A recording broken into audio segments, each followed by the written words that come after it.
Daniel, capítulo 7. Certa noite, durante o primeiro ano de Belsazar, como rei da Babilônia, Daniel se deitou na sua cama e sonhou. E no sonho teve visões. Quando acordou, ele escreveu aquilo que tinha sonhado. Aqui está o que ele escreveu. No sonho que tive, naquela noite, eu vi os ventos soprando de todas as direções e agitando as águas do mar imenso. De repente, saíram do mar 4 monstros enormes, diferentes uns dos outros. O primeiro parecia um leão, mas tinha asas de águia. Enquanto eu olhava, as suas asas foram arrancadas e ele foi posto de pé para que andasse como um homem. E foi dada a ele uma mente humana. O segundo monstro era parecido com um urso. Ele se levantou nas patas de trás e segurava 3 costelas na boca. E uma voz lhe dizia: vai e coma muita carne.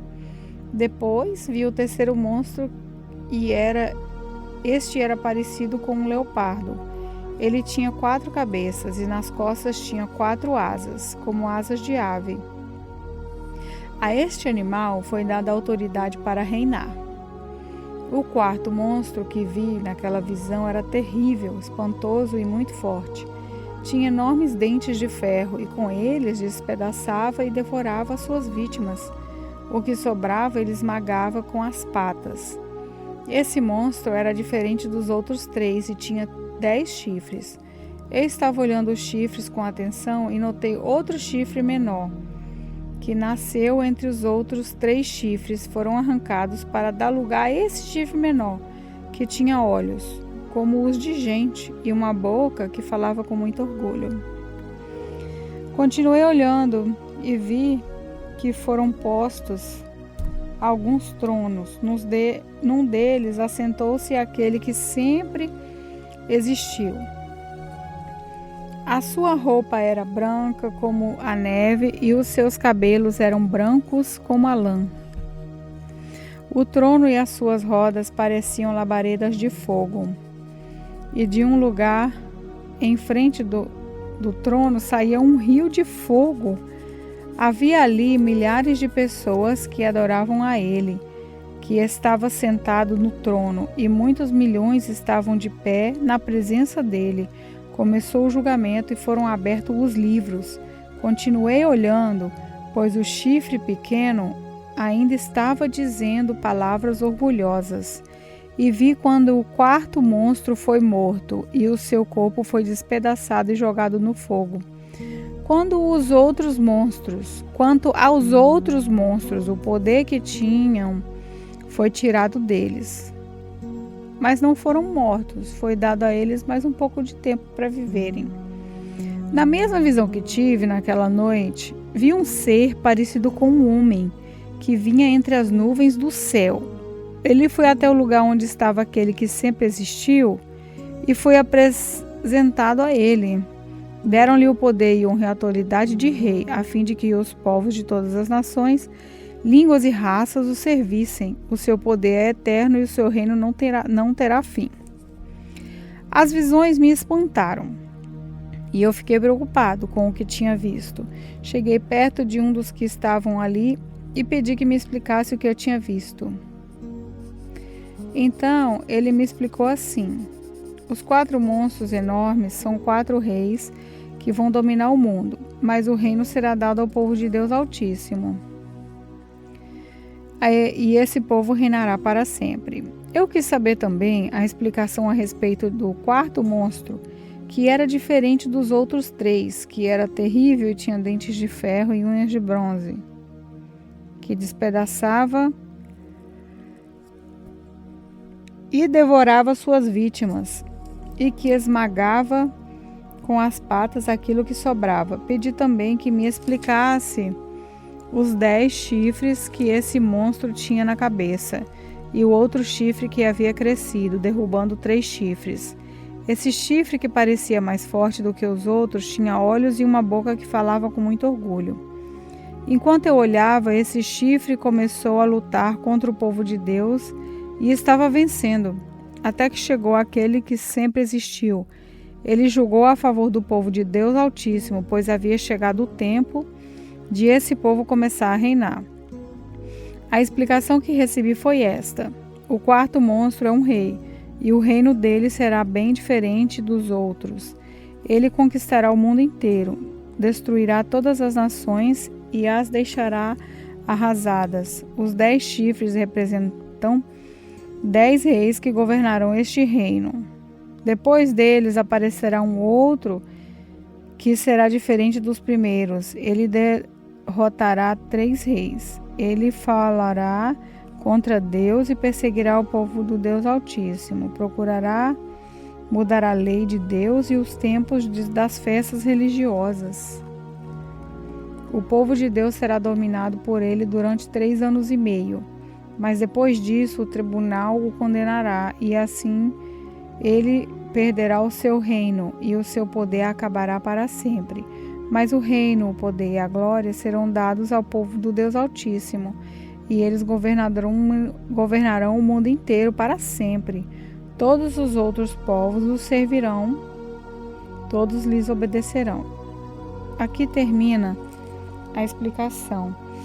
Eu continuei muito preocupado com os meus pensamentos, e o meu rosto ficou pálido, mas eu não disse nada a ninguém. Daniel, capítulo 8. No 3º ano do reinado de Belsazar, eu tive outra visão. Parecia que eu estava na beira do rio Ulai, em Suzã, uma cidade cercada de muralhas que fica na província de Elam. De repente, vi perto do rio um carneiro que tinha 2 chifres compridos. Um deles tinha nascido depois do outro, mas era mais comprido. O carneiro estava dando chifradas para o oeste, para o norte e para o sul, e nenhum animal ou pessoa podia resistir ou escapar dos seus ataques. Ele fazia o que queria e ficava cada vez mais poderoso.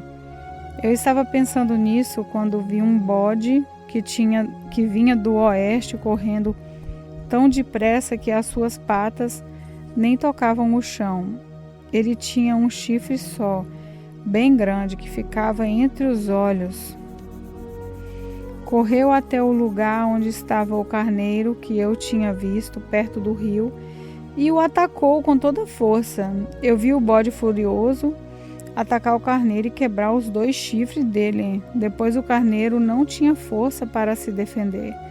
O bode jogou o carneiro no chão e o pisou com as patas, e ninguém podia salvar o carneiro na fúria do bode. Ele ficou ainda mais poderoso, mas quando o seu poder chegou ao máximo, o seu chifre foi quebrado, e em lugar dele nasceram 4 chifres compridos, que cresceram para o norte, para o sul, para o leste e para o oeste. De um desses chifres nasceu um chifre pequeno que foi crescendo e se estendendo para o sul, para o leste e para a terra prometida. Cresceu tanto que chegou até o lugar onde está o exército do céu, que são as estrelas. Jogou na terra algumas delas e as pisou. Chegou até a desafiar o comandante desse exército. Acabou com os sacrifícios diários que eram oferecidos a este comandante e deixou o seu templo todo estragado. Em vez do sacrifício diário, foi apresentada uma oferta nojenta. Ele acabou com a verdadeira religião e tudo o que fez deu certo. Depois ouvi 2 anjos conversando. E um perguntou ao outro: quanto tempo vai durar aquilo que apareceu na visão? Por quanto tempo essa oferta nojenta será apresentada em lugar de sacrifício diário? Por quanto tempo ficará estragado o templo e derrotado o exército do céu? E ouvi a resposta: tudo isso vai acontecer depois de 2.300 tardes e manhãs. E durante esse tempo não serão oferecidos sacrifícios. Depois disso, o templo será purificado. Eu estava procurando entender o que tinha visto. Quando apareceu na minha frente um ser que parecia um homem, eu ouvi sua voz, que vinha do rio Ulai, e ele gritou assim: Gabriel, explique a visão a esse homem. Aí Gabriel chegou mais perto de mim, e isso me deixou muito assustado. Eu me ajoelhei e encostei o rosto no chão. Ele disse: Você, homem mortal, precisa entender a visão, pois ela é a respeito do tempo do fim. Ele ainda falava quando desmaiei e caí de bruços no chão. Ele me pegou, me pôs de pé e disse: Eu vou lhe contar o que vai acontecer quando passar a ira de Deus, pois essa visão é a respeito do tempo marcado para o fim. O carneiro com 2 chifres que você viu representa os reis da Média e da Pérsia. O bode é o rei da Grécia e o seu chifre grande é o primeiro rei desse país. Os 4 chifres que nasceram quando o primeiro chifre foi quebrado representam os 4 reinos em que o país será dividido, mas esses reinos não serão tão poderosos como o primeiro. Quando o fim desses reinos estiver perto e as suas maldades estiverem chegando ao máximo, aparecerá um rei cruel e enganador. Ele ficará cada vez mais poderoso, mas não pela sua própria força. Causará destruição terrível. Acabará com os povos poderosos e também com o povo de Deus. Fará o que quiser e prosperará sempre.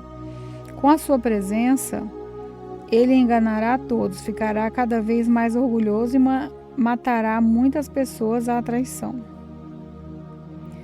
Finalmente, ele desafiará o Deus, o Rei dos Reis, mas será destruído sem uso de força humana. E Gabriel terminou assim: Você já ouviu a verdadeira explicação dos sacrifícios da tarde e da manhã, mas não diga a ninguém o que quer dizer a visão que você teve, pois ainda vai demorar muito tempo até que ela se cumpra. Eu, Daniel, passei vários dias abatido e doente. Depois fiquei bom e comecei a tratar dos negócios do governo. Mas continuei muito preocupado com a visão, pois não conseguia entendê-la. Daniel capítulo 9. Dario, filho de Xerxes, do país da Média, era rei da Babilônia. No primeiro ano do seu reinado, eu estava estudando os livros sagrados e pensando nos 70 anos que Jerusalém ficaria arrasada, de acordo com o que o Senhor Deus tinha dito ao profeta Jeremias.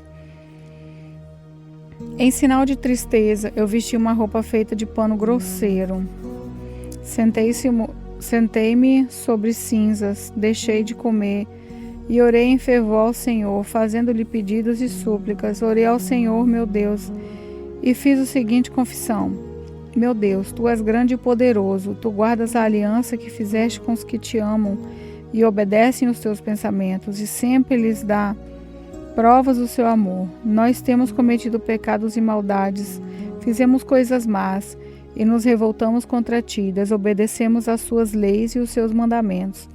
Não demos atenção aos Teus servos, os profetas, que falaram em Teu nome, aos nossos reis, aos nossos líderes, aos nossos antepassados, sim, a todo o povo de Israel. Tu, ó Senhor, és sempre justo, mas agora sentimos vergonha, nós, o Teu povo, tanto os que vivem na Judéia e em Jerusalém, como os que Tu espalhaste pelos países de perto e de longe.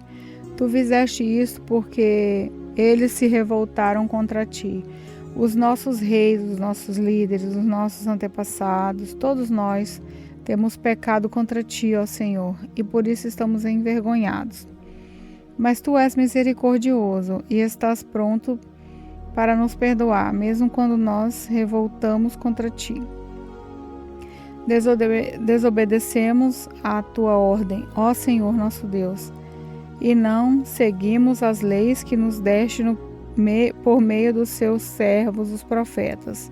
Todo o povo de Israel quebrou os Seus mandamentos e não obedeceu às Suas ordens. Pecamos contra Ti e por isso fizeste cair sobre nós as maldições e as desgraças que estão escritas na lei de Moisés, servo de Deus. Tu cumpriste as ameaças que fizeste contra nós e contra os nossos líderes, e nos castigaste duramente. Nunca, em lugar nenhum, houve uma desgraça tão grande como a que caiu sobre Jerusalém. E isso aconteceu de acordo com o que está escrito na lei de Moisés. Mas mesmo assim, nós não temos abandonado os nossos pecados, nem temos nos esforçado para seguir a sua verdade. Não fizemos nada para agradar ao Senhor, nosso Deus. Portanto, tu, ó Senhor, preparaste este caminho e o fizeste cair sobre nós. Tu és o Senhor, nosso Deus. Tu és justo em tudo o que fazes, e nós não temos dado atenção às suas ordens. Ó Senhor nosso Deus, tu mostraste o teu grande poder quando tiraste o teu povo do Egito, e a fama que ganhaste com isso continua até hoje. Mas nós temos pecado e feito o mal. Ó Senhor, tu és misericordioso. Portanto, não continues irado e furioso com Jerusalém, que é a tua cidade, o teu monte santo, por causa dos nossos pecados e dos pecados dos nossos antepassados. Os povos de todos os países vizinhos zombam de Jerusalém e do seu povo. Ó nosso Deus, ouve a minha oração, atende a súplica desse teu servo, para que todos saibam que tu, Senhor, és Deus. Derrama suas bênçãos sobre o seu templo, que agora está abandonado. Ouve, ó meu Deus, e atende a minha oração. Abre os olhos, vê a nossa desgraça e olha para a sua cidade. Fazemos os nossos pedidos por causa da tua grande compaixão, e não porque sejamos bons e honestos. Ouve, ó Senhor, perdoa-nos, ó Senhor. Atende-nos, Senhor, e vem ajudar-nos, para que todos saibam que tu és Deus. Não demores em nos socorrer, ó meu Deus, pois nós somos o teu povo e Jerusalém é a tua cidade. Eu continuei a orar e a confessar os meus pecados e também a do meu povo. E a fazer ao Senhor, o meu Deus, as minhas súplicas em favor do seu monte santo. Ainda estava orando quando Daniel, o mesmo anjo que eu já tinha visto na visão, veio voando rapidamente e parou perto de mim. Eram 3 horas, a hora do sacrifício da tarde. Ele disse: Daniel, eu vim explicar o que quer dizer a visão. Logo que você começou a orar, Deus atendeu o seu pedido. Deus o ama muito e por isso me mandou explicar a visão a você. Portanto, preste atenção e procure entender o que vou dizer. Daniel, o castigo do seu povo e da sua santa cidade vai durar 70 anos vezes 7, até que termine a revolta e o pecado acabe. Então, o seu povo vai conseguir o perdão dos seus pecados e a justiça eterna de Deus será feita. A visão e a profecia serão cumpridas e o santo templo será inaugurado de novo. Preste atenção, Daniel, e compreenda, pois depois de ser dada a ordem para reconstruir Jerusalém, 7 anos, 7 vezes vão passar até que chegue o líder escolhido por Deus. As novas ruas e muralhas de Jerusalém durarão 72 anos vezes 7, mas será um tempo de muito sofrimento. No fim desse tempo, o líder escolhido por Deus será morto injustamente. Chegará um rei com seu exército e destruirá a cidade e o templo. O fim virá como uma enchente, trazendo a guerra e as destruições que Deus reservou mandar. Esse rei fará com muitos povos um acordo que durará 7 anos. Mas quando passar metade desse tempo, ele acabará com os sacrifícios de animais e de ofertas de cereais no templo. O grande terror será colocado no lugar mais alto do templo. e ali ficará até que aquele que fez isso seja destruído, conforme Deus resolveu.